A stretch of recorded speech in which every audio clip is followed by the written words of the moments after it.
그동안 이 인생의 비전에 대해서 4시간에 걸쳐서 살펴보고 있는데 오늘 세 번째 시간, 첫 번째 시간은 비전이 어떻게 시작되는가, 비전의 태동과 두 번째 시간 비전의 능력, 그 다음에 세 번째 시간 오늘 비전의 확인에 대해서 살펴보고 나머지 네 번째 비전의 시험에 대해서는 다음 시간에 살펴보겠습니다. 먼저 잠언 29장 18절에 우리가 살펴봤던 대로 이 비전이 없으면, 묵시가 없으면 백성이 방자히 행한다는 말씀을 보게 됩니다. 비전의 정의라는 것은 열정을 만들어내는 미래의 그림이다 하는 것을 살펴봤습니다. 비전은 장애물들에 상관없이 하나님의 임재를 보며 하나님의 능력을 알고 하나님의 신성한 계획에 집중하는 능력이다 하는 것을 살펴봤습니다. 먼저 지난 시간, 첫 번째 시간에 살펴본 것을 요약해 보면은 비전이 어떻게 탄생하는가. 첫 번째, 필요를 자세히 살피는 것입니다. 두 번째, 필요에 처해 있는 사람들에게 의도적인 연민을 가지는 것입니다. 세 번째로, 필요에 본능적으로 매이는 것입니다. 네 번째로, 필요를 채워야 된다는 이 강한 부담감을 가지는 것입니다. 다섯 번째로, 자신이 그 필요를 채울 수 있다는 직관적인 믿음을 가지는 것입니다. 여섯 번째로, 필요에 대한 내적인 책임감을 가지는 것이다. 일곱 번째로, 필요를 채우기 위해서 이 행동을 시작하는 것이다. 그리고 이 비전이 이제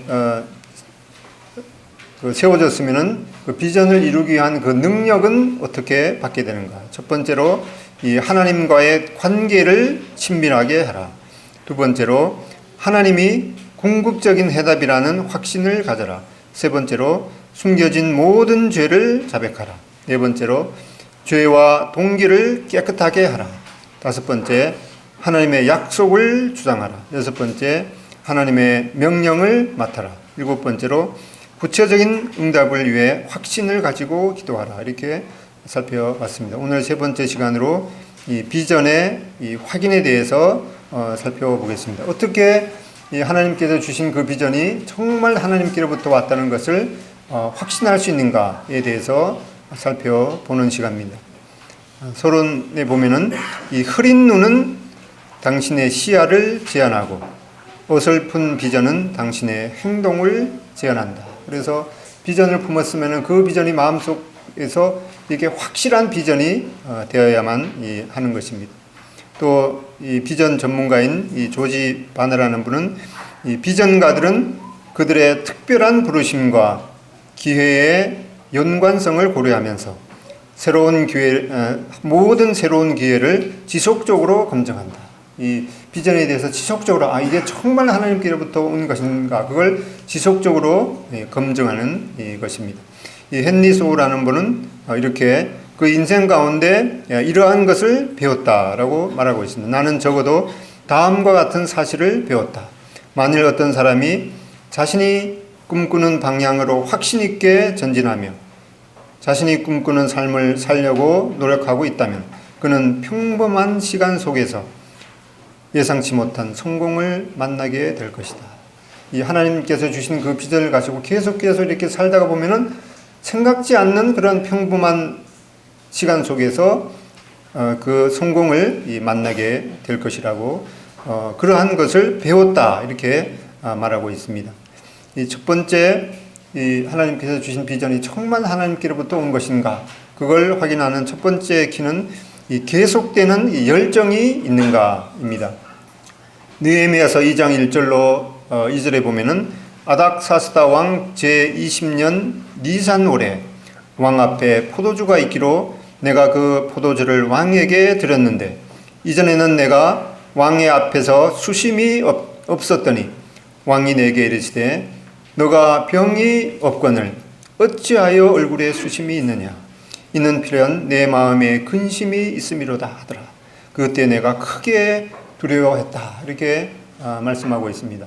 이 느헤미야는 앞에서 우리가 살펴본 대로 이 바벨론 왕의 그 아닥사스다 왕의 환관장이라고 살펴봤습니다. 이 환관장은 이 황제를 시해하려는 그런 많은 시도가 있기 때문에 이 황제 음식에 독을 탔는가 안 탔는가 그걸 미리 먹어보고 왕에게 드리는 그러한 사람이었는데, 이 환관장이 불안해하는 것을 보았다고 그러면은 왕이 즉각적으로 뭔가 불길한 일이 있는가 보다 하고 그 왕의 심기를 건드렸기 때문에 즉각적으로 처형을 당할 수도 있는 그런 이 상황이었습니다. 그래서 크게 두려워했다 이렇게 말하고 있습니다.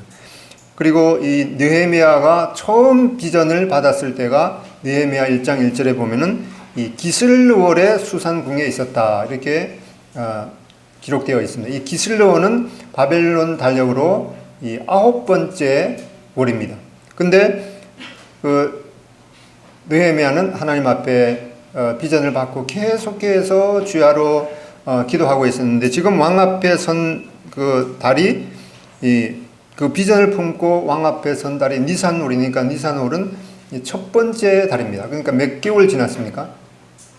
9월 달에 받았습니까? 약 4개월이 지났는데도 계속해서 그 열정이, 마음에 품었던 그 열정이 꺼지지 않고 있었던 것을 보게 됩니다.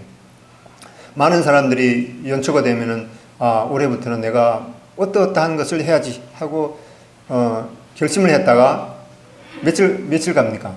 보통 뭐 작심삼일이라는 말이 나왔듯이 3일 정도 지나면은 왜 내가 그런 마음을 품었지 하고 그 열정이 푹 꺼져 버리는데, 여기 이 느헤미야는 처음 비전을 받고 4개월이 지났는데도 그 자기의 그 마음을 왕 앞에 이렇게 드러내면 안 되는데도 어쩔 수 없이 이렇게 드러나게 되는 그런 마음의 열정을 계속 품고 있었던 것을 보게 될 때, 이 느헤미야는 이 꺼지지 않는 이 하나님께서 주신 이 비전을 반드시 이루어야겠다는 그런 열정을 가지고 있었던 것을 보게 됩니다. 이 제임스 쿠제스라는 분은 희망이나 꿈 그리고 성공에 대해 이야기할 때 우리의 감정은 언제나 풍부해진다. 앉아있는 자리에서 앞으로 몸이 숙여지고 팔걸이에서 손이 내려오며 눈에서 빛이 나고 목소리는 흥분으로 떨리며 얼굴에는 웃음이 번진다. 흥미를 느끼고 분명해지며 긍정적으로 변하고 정신적으로 고양된다. 한마디로 말해서 이 영감을 받은 것이다. 이 자기 인생 가운데 하나님께서 주신 그런 비전이 확실하다고 생각하면은, 그것만 생각하면은 이 마음속에서 열정이 계속 일어나는 그런 것임을 보게 됩니다. 앤니 스탠리 이분은 말하기를 비전은 항상 이 강한 감정이 수반된다. 그리고 비전이 명료할수록 감정은 더욱 강해진다. 비전은 교훈으로 오는 것이 아니라 내면에서부터 나온다. 이 하나님께서 주신 이 비전을 생각할 때 뭐 학생들, 저희들도 다 학생이었지만 공부해라 그러면은 더 안 하게 되죠. 마음속에서 내가 스스로 필요를 느끼고 거기에 재미를 느끼고 이 희망을 갖는다면은 그 인생 가운데 정말 그것을 기쁨으로 할 수 있는, 그래서 비전은 교훈으로 오는 것이 아니라 이 내면으로부터 나오는 것임을 보게 됩니다. 그리고 제기 웰치 이분은 제네럴 일렉트릭사의 CEO죠. 이분은 말하기를 좋은 비즈니스 지도자들은 비전을 창출하고 그 비전을 표현하고 열정적으로 그 비전을 소유한다. 그리고 주저함 없이 그 비전을 완성으로 몰고 간다. 이 디아스포라라는 그런 그 승자와 패자의 정의가 있는데 거기에 이렇게 기록이 되어 있습니다. 승자는 눈을 밟아 길을 만들고 패자는 눈이 녹기를 기다린다. 승자는 바람을 돛을 위한 에너지로 삼고 패자는 바람을 보면 돛을 거둔다. 승자는 파도를 타고 패자는 파도에 삼켜진다. 승자의 심낭 속에는 꿈이 있고 그 마음 주머니, 승자의 심낭 속에는 꿈이 있고 패자의 마음 속에는 욕망이 있다. 이렇게 말하고 있습니다. 이 느헤미야는 자기가 왕의 환관장이기 때문에 자기가 할 수 있는 그런 거의 고난이 없지만은 이것을 하나님이 주신 비전을 어떻게 해서라든지 이루어야겠다는 그런 강한 이 꿈, 비전이 있었던 것을 보게 됩니다. 두 번째로 이 비전을 확인하는 그 키는 이 공적인 선언이 있는가입니다. 이 느헤미야는 이 왕의 질문을 받자마자 자신의 비전을 공개적으로 밝혔습니다. 이거는 상당히 위험한 일입니다. 왜 그런가 하니까 이 유다 백성들이 근본적으로 저렇게 피폐해진 근본적인 원인이 이 바벨론 그 나라에 있는데, 그 바벨론 나라의 황제 앞에서 이런 자기의 비전을 밝힌다는 것은 상당한 위험을 무릅쓰고 그렇게 했던 것을 보게 됩니다. 느헤미야 2장 3절, 왕이 왕께 대답하되, 이제 마음속에 있었던 것을 공개적으로 이제 선언을 합니다. 왕은 만세수를 하옵소서. 내 조상들의 묘실에 있는 성읍이 이제까지 황폐하고 성문이 불탔사오니 내가 어찌 얼굴에 수심이 없사오리까. 이렇게 자신의 비전을 왕 앞에 공개적으로 선언하는 것을 보게 됩니다. 이렇게 자기 마음속에 있던 비전을 자기 마음속에만 가지고 있지 않고 어느 날 적당한 시기에 자기를 가장 이해할 만한 그런 사람한테 이것을 공개하는 것이 필요하겠습니다. 지난번에 KT 데이비스의 그런 그 비전을 봤습니다. 23살의 나이에 아기를 한 번도 낳아본 적이 없는 그 처녀의 몸으로 14명의 르완다 고아를 위해서 그 미국의 그 안락한 삶을 내려놓고 14명의 이 고아의 어머니로 살아가기로 선택하고 르완다로 갔던 그 여인의 비전을 살펴볼 때 그 마음속에 고등학교를 졸업하고 르완다를 방문했을 때 그런 비전을 가졌습니다. 그런데 그런 강한 비전을 가지고 며칠 지나서 어머니한테 만약 했다 그러면은 부모님이 아마 기겁을 하고 그게 무슨 소리냐 하고 그러면은 그의 KT 데이비스의 비전이 금방 꺼져버릴 것입니다. 그런데 그런 것들을 하나님 앞에서 성령의 메인바가 돼서 계속해서 기도하고, 또 처음에는 자기를 가장 이해할 수 있는, 자기 마음을 이해할 수 있는 그런 분한테 공개적으로 이렇게 조심스럽게 또 적당한 시기에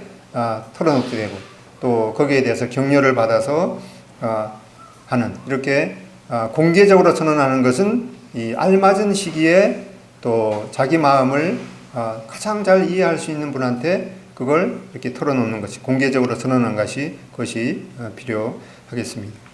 밥 브라이너는 비전가는 비전을 키우고 가장 알맞은 때에 비전을 선언해야 다른 사람들이 그 목적을 위해 참가할 수 있다, 이렇게 말하고 있습니다. 이 세 번째 키는 의뢰하는 기도가 있는가입니다. 의뢰하는 기도가 있는가. 느헤미야 2장 4절에 왕이 내게 이르시되 그러면 너가 무엇을 원하느냐 하시기로 내가 곧 이 하늘의 하나님께 묵도하고, 이 왕 앞에 지금 나아가서 왕한테 자기의 비전을 얘기했습니다. 그러면 왕이 너한테 무엇을 하여 주기를 원하는가 이렇게 했을 때 자기 마음은 그냥 왕은 둘째로 제쳐놓고 그 자리에 무릎을 꿇고 하나님 앞에 이 기도를 하고 싶은 그런 마음이었는데, 그렇게 할 수가 없죠. 지금 왕 앞에 섰으니까. 잠깐 내가 곧 하늘의 하나님께 묵도하고, 잠깐 눈을 뜬 채로 잠깐 하나님 정말 이 중요한 순간에 나와 함께 해 주십시오, 이렇게 하는 의뢰하는 이 긴박한 기도를 느헤미야는 하늘의 하나님 앞에 드리는 것을 보게 됩니다. 이렇게 정말 이 절대절명의 순간에 하나님께서 나와 함께 해주시고 나를 인도하시고 나의 기도를 응답해 주십시오, 이렇게 기도하는 이 의뢰하는 긴박한 기도가 있는가입니다. 성어 어거스틴은 말하기를 모든 것이 하나님께 달려 있는 듯이 기도하라. 그리고 이 모든 것이 당신에게 달려 있는 듯이 일하라. 우리 부부 생활 가운데 내가 50%만 일할 테니까 당신이 50% 해, 이렇게 생각하기가 쉬운데 우리 삶 가운데 그렇게 100%의 목표를 향해서 달려가는 것은 아주 좋지 않은 그런 그 어떤 선입관인 것을 보게 됩니다. 우리는 이 부부 관계에서도 이 남편은 이 가정의 어떤 그 모든 상황에 대해서 100% 이 헌신하고 책임을 져야 됩니다. 그러면 잘 돌아가겠죠.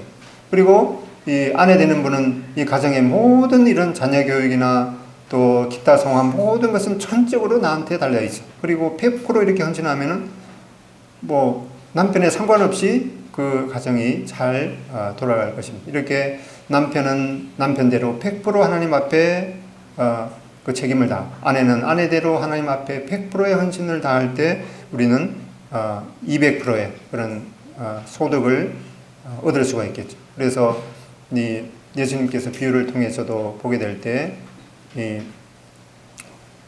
씨 뿌린 자의 그런 비유를 통해서도 이 하나님 앞에 전적으로 이렇게 순종할 때 20배, 60배, 100배의 그런 결실을 얻게 된다고 이렇게 말하고 있습니다. 모든 것이 하나님께 달려있는 듯이 기도하라.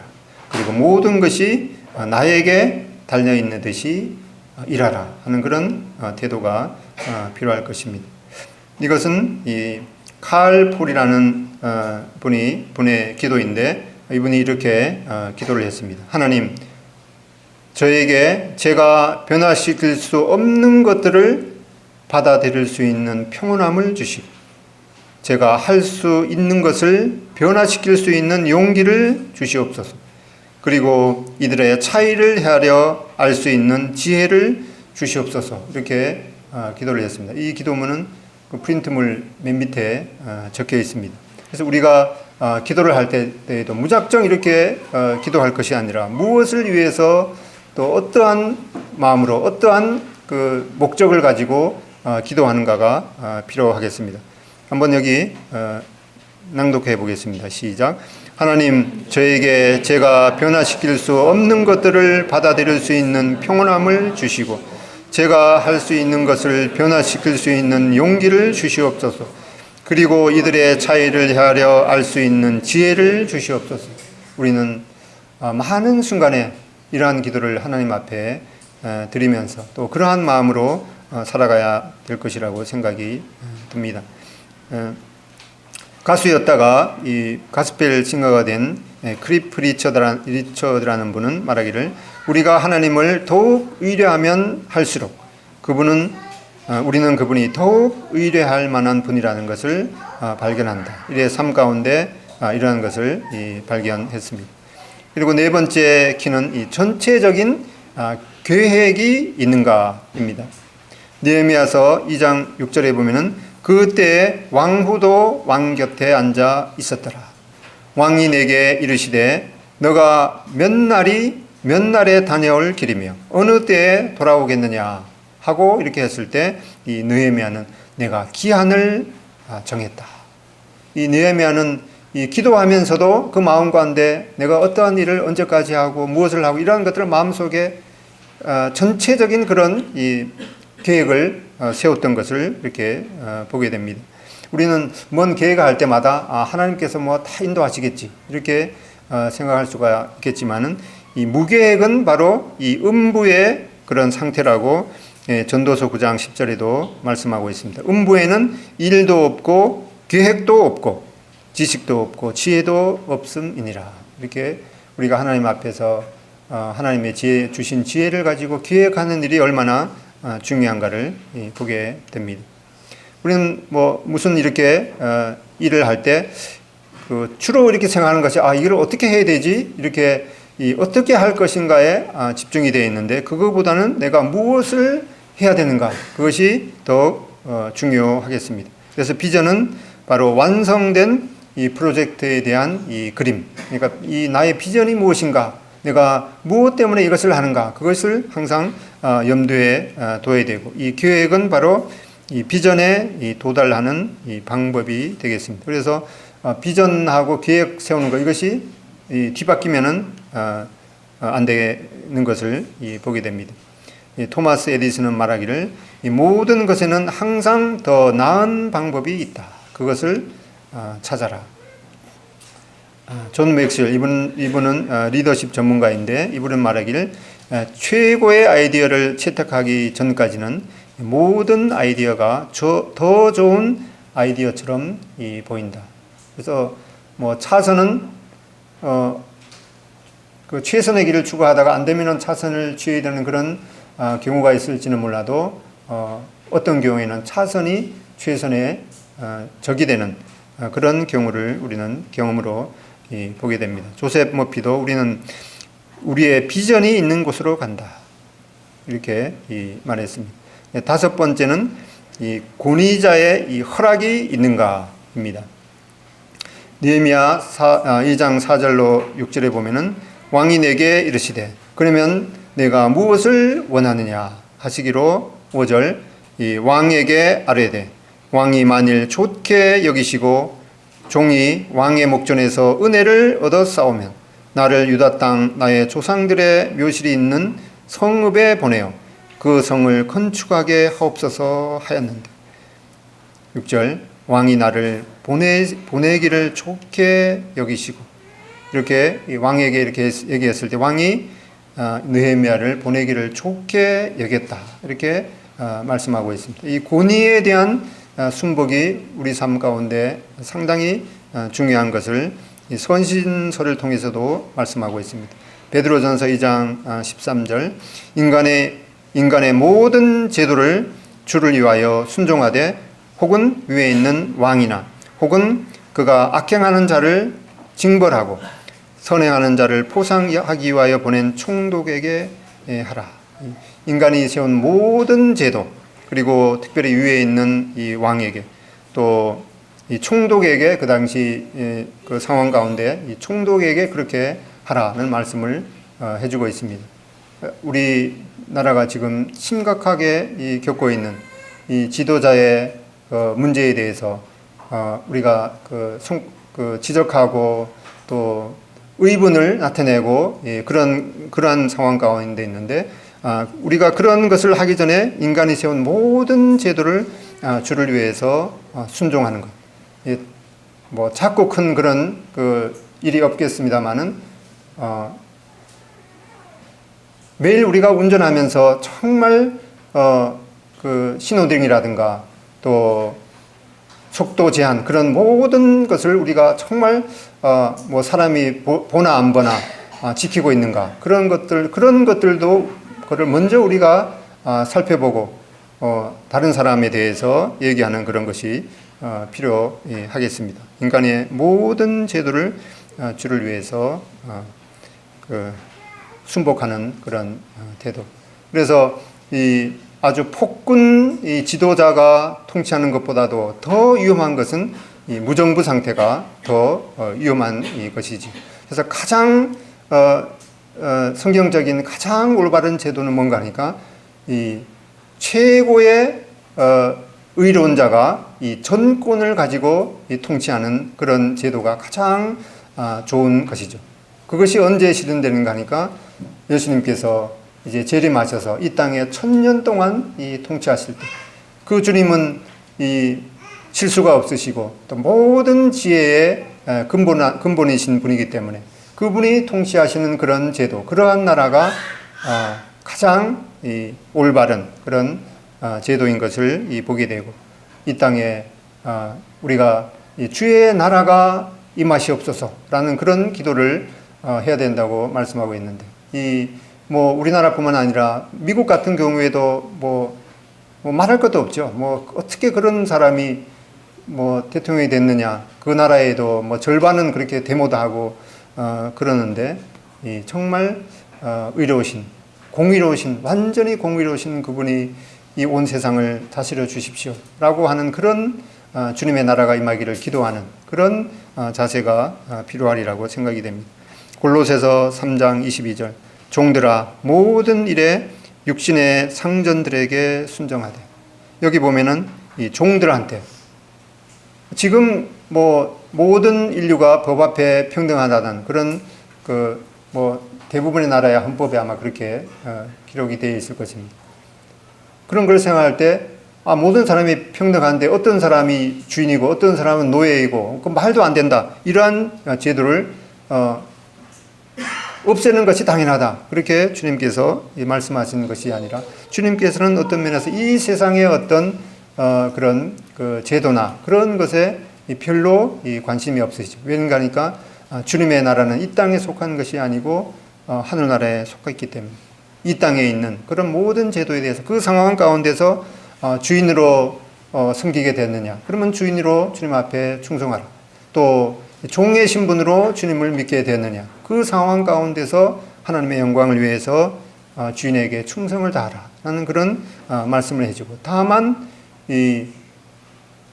그러한 모든 관계가 하나님의 은혜 가운데서 평안하기를 말씀하는 것을 보게 됩니다. 이렇게 종들아 모든 일에 육신의 상전들에게 순종하는 이러한 것이 필요하겠습니다. 그래서 회사에서 만약에 회사의 상관한테 정말 복종할 수 없다면은 그 회사를 뭐 어떻게 해서 뒤집어 엎어야 되는 것이 아니라 정말 상관에게 복종할 수 없다면, 지 양심 가운데 정말 복종할 수 없다면은 그 회사를 조용히 그만두시고 다른 데로 옮겨야 될 것입니다.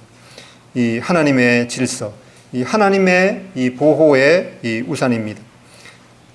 고린도전서 11장 3절에 보면은 각 남자의 머리는 그리스도요, 여자의 머리는 남자요, 그리스도의 머리는 하나님이시니라. 이렇게 특별히 하나님께서 제일 처음 세운 제도가 바로 이 가정이기 때문에 가정에서 이런 모든 질서가 하나님의 순리대로 되어야 하는 것을 우리가 배워야겠습니다. 아내는 주부를 갖다가 홈 메이커라고 그러는데 홈 메이커보다는 홈 매니저가 좋은 것 같아요. 홈 매니저, 가정을 다스리는, 관리하는 그런 역할이죠. 아내는 순종과 또 양육의 그런 책임을 하나님 앞에서 가지게 됩니다. 남편은 이 가정을 케어하고 돌보고 또 사랑하고 또 필요를 실제적으로 공급하는 그런 역할을 해야 할 것입니다. 이 남자의 머리는 이 그리스도라 이렇게 말씀하고 있는데 주님께서는 우리에게 하나님의 임재가 되어 주시고 또 보호가 되어 주시고 우리의 인도자가 되어 주시고 우리를 끝까지 이 하나님 앞에 보장해 주시는 그런 역할을 하십니다.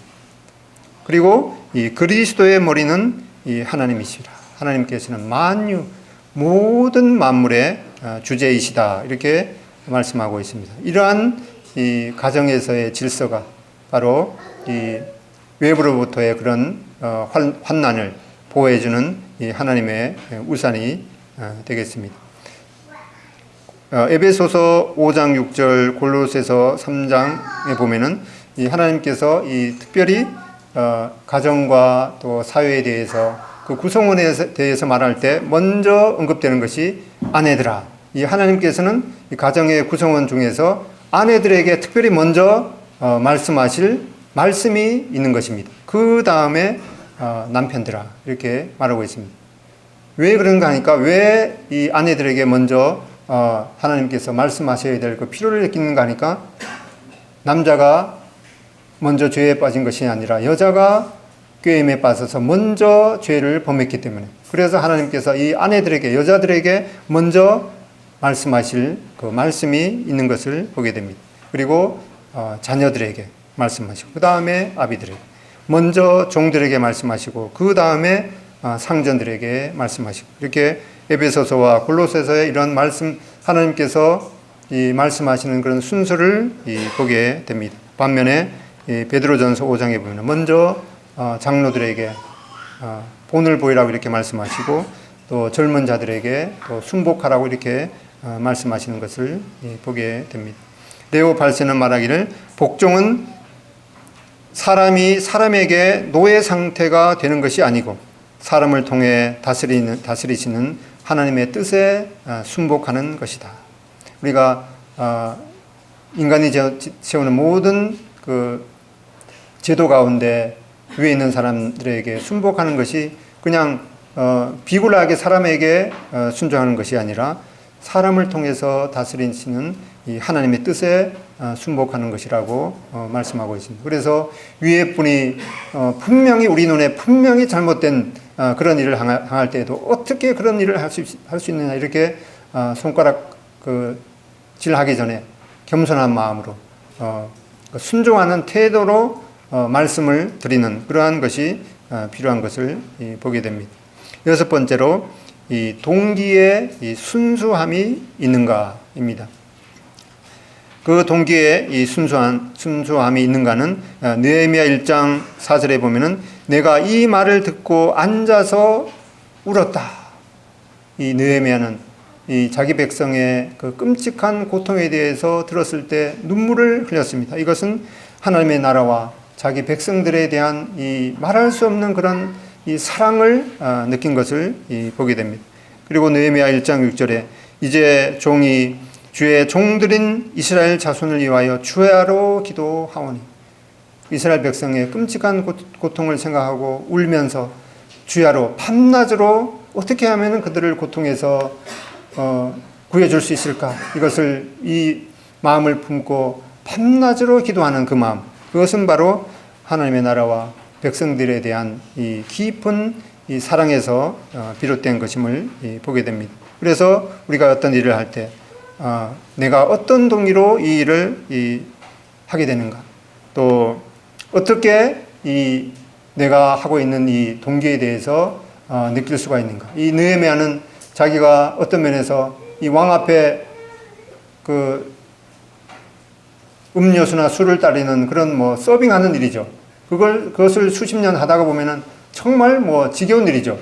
그 남자가 그 서빙하는 일 그거 그렇게 아주 기쁜 일은 아닐 것입니다. 그래서 이제는 내가 예루살렘에 가갖고 그 형편없는 그런 그 상황 가운데서 내가 왕 노릇을 해야지 하고 그러한 마음으로 이 비전을 품고 이 하나님 앞에 기도하는 그런 것이 아니고 어떻게 하면 이 하나님의 백성들을 도울 수 있을까? 그 사랑에서 비롯된 그 섬김에서 비롯된 것임을 보게 됩니다.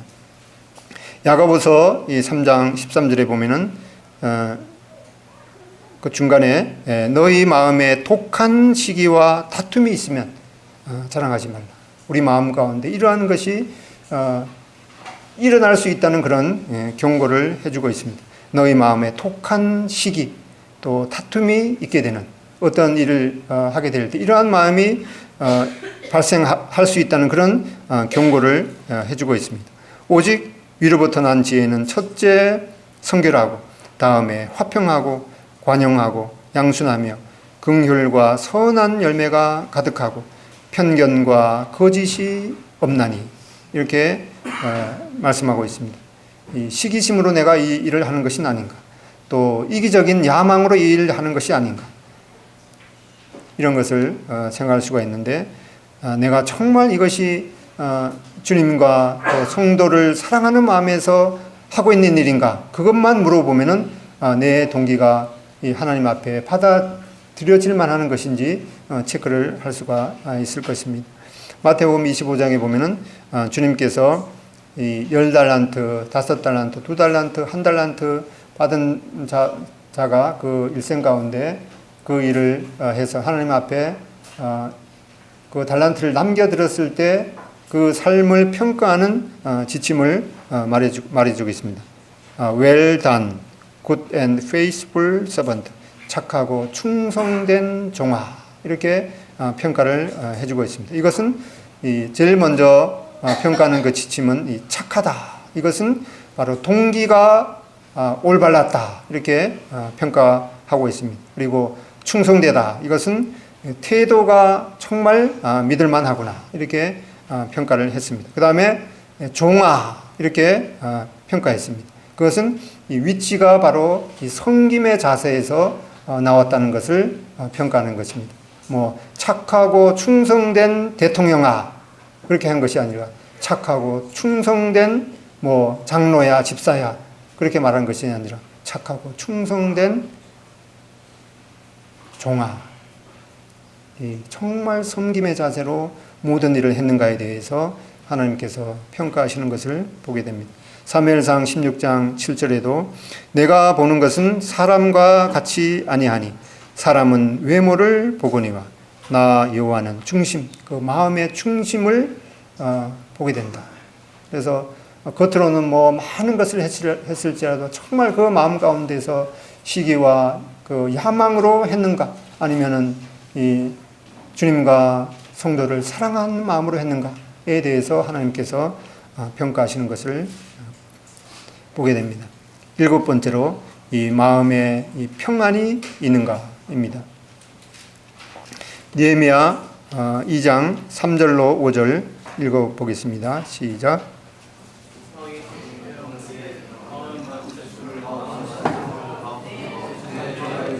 예, 다시 읽겠습니다. 예, 죄송합니다. 박자가 안 맞아서 다시 읽겠습니다. 시작. 왕께 대답하되 왕은 만세주를 하옵소서. 내 조상들의 묘실이 있는 성읍이 이제까지 황폐하고 성문이 불타싸우니 내가 어찌 얼굴에 수심이 없사오리까 하니 왕이 내게 이르시되 그러면 네가 무엇을 원하느냐 하시기로 내가 곧 하늘의 하나님께 묵도하고 왕에게 아뢰되 왕이 만일 좋게 여기시고 종이 왕의 목전에서 은혜를 얻어 싸우면 나를 유다 땅 나의 조상들의 묘실이 있는 성읍에 보내어 그 성을 건축하게 하옵소서 하였는데, 이렇게 이 느헤미야의 마음 가운데 그 비전에 대해서 그 백성들이 당하는 그 고통을 생각하게 될 때 이 마음 가운데 수심이 있어서 얼굴에도 나타났습니다. 그리고 왕에게 이제 왕이 정말 평안 가운데 이 일을 허락하시기를 원하면은 그렇게 해주십시오. 이렇게 말씀을 드렸습니다. 이렇게 했는데 2장 8절에 보면은 하나님의 선한 손이 나를 도우심으로 왕이 허락하고, 이 하나님의 선한, 하나님께서 정말 평안 가운데 느헤미야를 도우심으로 이 왕이 허락했다고 말씀하고 있습니다. 이렇게 이 왕도 평안 가운데 좋게 여기서 이 느헤미야를 인도하셨던 것을 했던 것을 보게 됩니다. 느헤미야서 2장 9절에 보면은 군대 장관과 마병을 보내어 나와 함께하게 하시기로 내가 강 서쪽에 있는 총독들에게 이르러 왕의 조소를 전하였더니, 이렇게 하나님께서 느헤미야와 함께 하심으로 느헤미야를 평안 가운데 인도하시고 또 왕의 마음에도 평안을 주심으로 예루살렘을 방문하도록 허락을 했습니다. 이 성령께서도 이 사도 바울이 이 아시아에서 말씀을 전하는 일에 평안을 주시지 않았던 것을 보게 됩니다. 느헤미야 16장 6절로 7절에 보면은 성령이 아시아에서 말씀을 전하지 못하게 하시거늘 그들이 부르기아와 갈라디아 땅으로 다녀가 무시아 앞에 이르러 비두니아로 가고자 애쓰되 예수의 영이 허락하지 아니하는지라. 이 성령이 바울로 하여금 아시아에서 말씀을 전하지 못하게 이렇게 하셨습니다. 여기 보면은 뭐 성령이 바울에게 아시아에서 말씀을 전하지 않는 게 좋겠다 이렇게 말씀하신 것이 아니라 어떻게 했는지는 나타나지 않지만은 아무튼 성령이 바울로 하여금 아시아에서 말씀을 전하지 못하게 이렇게 하셨습니다. 이런 말씀을 보게 될 때 이 성령께서 사도 바울 마음 가운데 이 아시아에서 복음을 전하게 되는 그런 마음을 품었을 때는 그 마음에 이 평안이 없었던 것을 알 수가 있습니다. 프랑스와 페넬롱이라는 분은 하나님을 거역하는 사람들에게는 어떠한 평안도 없다 이렇게 말했습니다. 또 바프로에는 말하기를 평안이란 이 갈등의 부재가 아니라 갈등 속에서 쉼을 누릴 수 있는 능력이다 이렇게 말했습니다. 그래서 어떤 이 사진 콘테스트에서 이 평안이라는 주제로 사진 콘테스트가 열렸습니다. 그래서 평안 하면은 그 어머니가 이 자녀를 품에 안고 젖을 물리는 그 장면, 정말 평화로운 그런 그 장면이죠. 그런데 한 사진이 있었는데 어떤 사진이었는가 하니까 이런 사진입니다. 번개가 치고 또 폭포가 떨어지는 그 상황 가운데 그 중심에 보면은 뭐가 있는가 하니까 뭐 같아요? 큰 장면을 보면 새 집이 있는데 그 새 안에 어미새가 아기 새를 품고 있는 그러한 이 사진입니다. 이 사진이 그 평안이라는 주제에 최고의 그 상을 받게 되는데, 이렇게 그 번개가 치고 이 폭포 소리에 그 웅장한 그런 이 시끄러운 폭포 소리 그 가운데서도 이 아기 새가 엄마 새의 품에서 이 평안을 누리는 그 장면이 바로 이 정말 이 평안이라는 그런 주제에 합당한 장면이라는 것을 보게 됩니다. 그래서 이 평안이란 이 갈등의 부재가 아니라 갈등 속에서 이 쉼을 누릴 수 있는 능력인 것을 보게 됩니다. 이렇게 해서 이 비전의 확인, 이 나에게 주신 그 비전이 정말 하나님께로부터 온 것인가, 그걸 확인하는 것, 이 계속되는 이 열정이 있는가, 이 느헤미야는 작심삼일이 아니라 이 4개월이 지났는데도 전혀 그 마음 가운데 있는 비전, 그 열정이 꺼지지 않았던 그런 계속되는 열정이 있었습니다. 그리고 이 왕 앞에 두 번째로 공적인 선언이 있는가.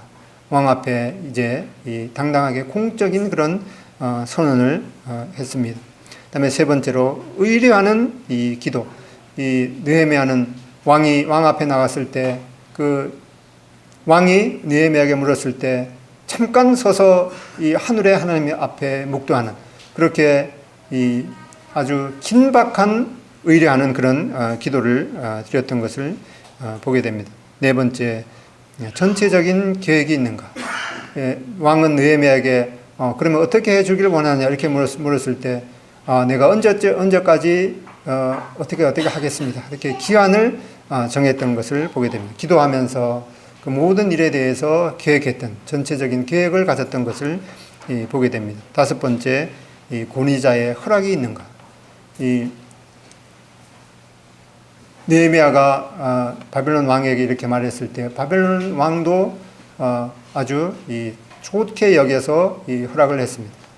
뭐 그 왕의 그 환관장 이런 하는 일을 그만두고 가만히 몰래 뭐 탈출해서 예루살렘으로 가지 않고 그 상황 가운데서 정말 이 상황 가운데서 자기의 이 권위자인 이 왕이 이런 모든 상황을 허락해 주기를 의뢰하는 그런 이 권위자의 허락을 받았던 것을 보게 됩니다.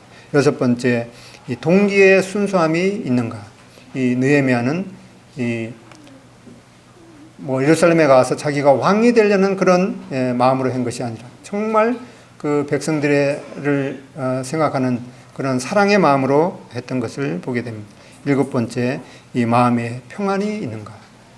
그 상황 가운데서 이 왕도 좋게 여기고 하나님께서도 느헤미야에게 함께 하심으로 이러한 일들이 평안하게 진행되었던 것을 보게 됩니다.